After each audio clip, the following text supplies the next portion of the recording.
예, 우리 지방세 기본법 첫 시간이죠. 지방세 기본법부터 총칙부터 한번 나가도록 하겠습니다.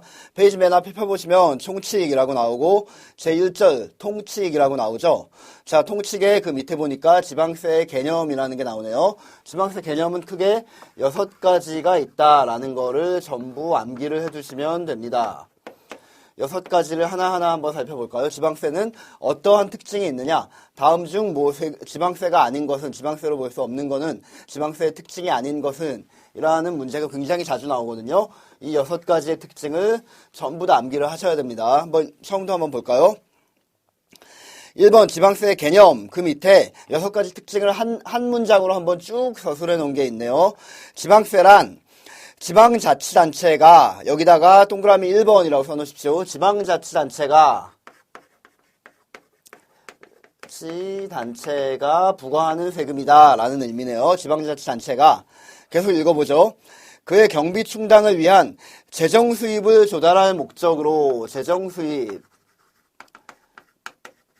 조달 목적이다 라는 게 또 하나의 키포인트고, 이게 2번째 특징이 됩니다. 또 3번째 특징부터 한번 찾아보죠. 바로 뒤에 나오네요. 법률 및 조례에서 규정된 과세 요건을 충족한, 법률이나 어디요? 조례라는 것에서 규정된 과세 요건을 충족한 이라는 게 또 다른 3번째 특징이 됩니다. 모든 자에게 직접적인 반대급부 없이,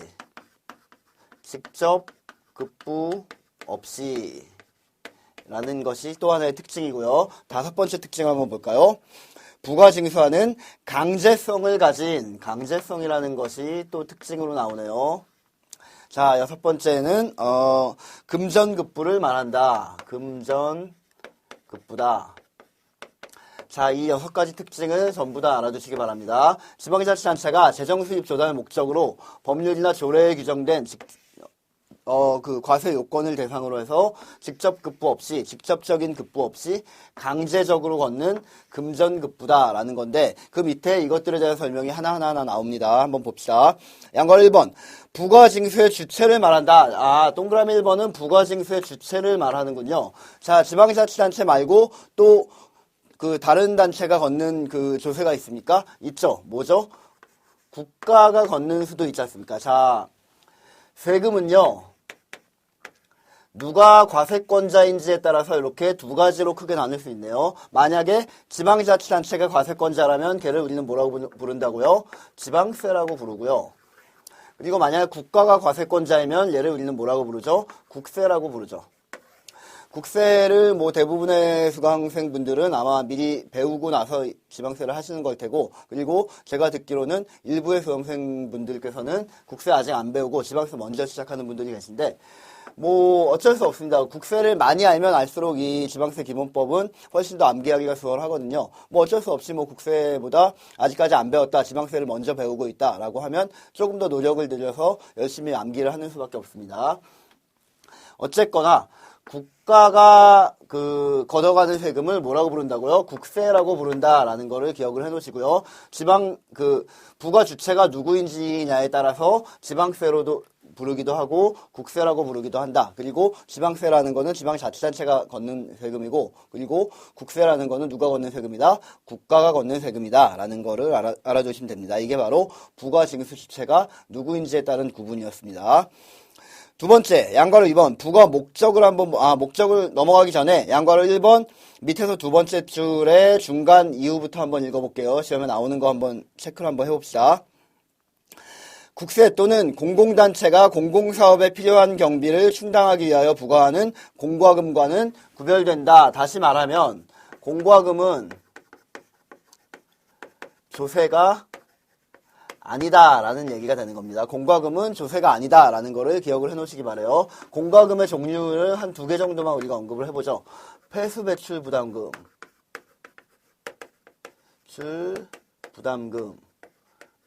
폐기물 처리 부담금.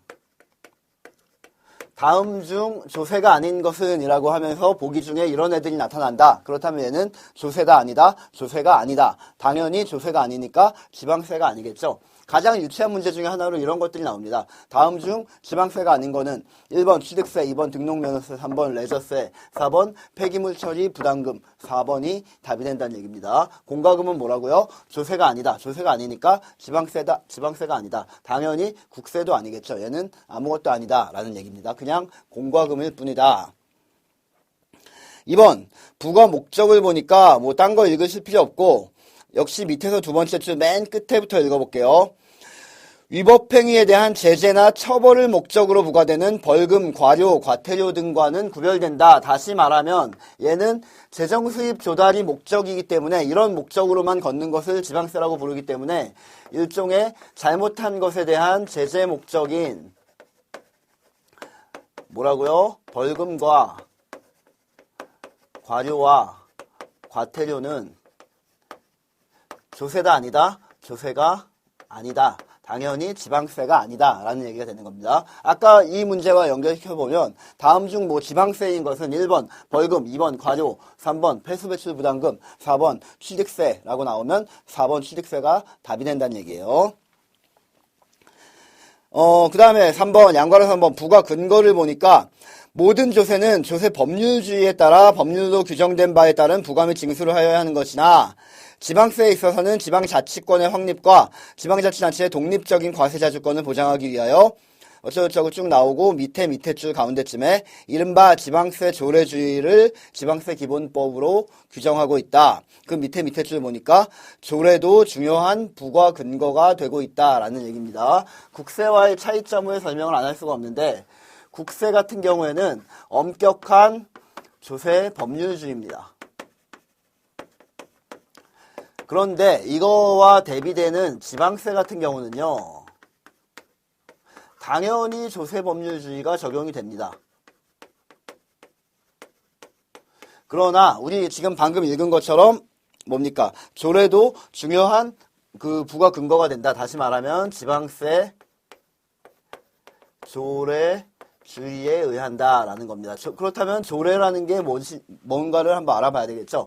자, 조세 법률주의 제가 가르쳐 드릴 때 뭐라 그랬죠? 대한민국에는 일단 거의 대부분의 지구상에 존재하는 거의 대부분의 민주주의 국가는 그 삼권 분립의 원칙에 의해서 통치가 되고 있죠. 다시 말하면 국회라는 입법기관과 그리고 대통령이 있는 행정기관과 그리고 대법원장이 있는 사법기관 이렇게 요 세 가지가 서로 견제와 균형을 통해서 국가를 운영을 하고 있지 않습니까? 자, 이럴 때 조세 법률주의, 법률이라는 거는 누가 만듭니까? 이 세 기관 중에. 얘가 만들죠. 입법기관이 법률을 제정을 합니다.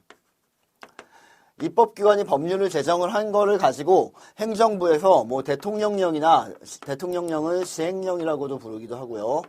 그 다음에 각 부 장관, 뭐 해양수산부 장관이 이 법령에 따라서 고치기도 하고 뭐 이런 것들을 하는데 그거를 부령이라고 부릅니다. 부령. 장관이 하는 거를 부령이라고 부르고 그리고 대통령이 만드는 거를 시행령이라고 부르는데 엄격한 조세 법률주의에만 의하지 시행령 정도까지만 인정을 해주지 부령 같은 경우는 과세 근거로 절대 인정해주지 않는 것이 바로 국세입니다. 그런데 지방세 같은 경우는요 약간 달라요. 당연히 지방자치단체 같은 경우도 뭐 국가의 지배를 받기 때문에 입법부와 행정부와 사법부가 다 있을 텐데 입법부가 법률이나 법을 만드는 거는 마찬가지입니다. 국회, 여의도에 있는 국회의사당에 있는 그 국회의원 299명이 법률이나 법을 만드는 거는 마찬가지인데 요거와 다르게 행정부가 약간 쪼개져 있습니다. 얘는 어떻게 쪼개져 있죠? 국세의 행정부의 수반이 대통령이라면 지방세의 지방자치단체의 수장은 누가 되는 거죠? 지방자치단체의 장이 되는 거죠. 뭐 경기도지사 아니면 서울특별시장 아니면 뭐 충북도지사 아니면 전남도지사 이런 사람들이 그 대통령의 역할을 하고 있는 거 아닙니까? 자, 지방자치단체에는 지방자치단체의 장을 견제하기 위해서 지방의회라는 곳이 존재를 합니다.